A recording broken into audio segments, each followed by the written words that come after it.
السلام عليكم ورحمة الله تعالى وبركاته. أهلا وسهلا بكم متابعينا الكرام.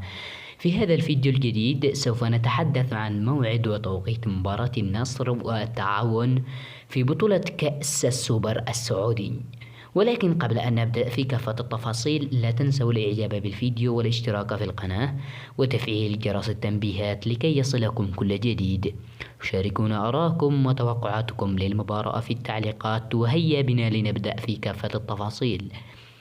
تاريخ المباراة 2024 شهر 8 14 من أغسطس. وقت المباراة الساعة 7:15 مساء بتوقيت مكة المكرمة. ملعب المباراة استاد مدينة الأمير سلطان بن عبد العزيز الرياضية المحالة. الجولة نصف النهائي. لهذا قد نكون وصلنا إلى نهاية الفيديو. دمتم برعاية الله وحفظه.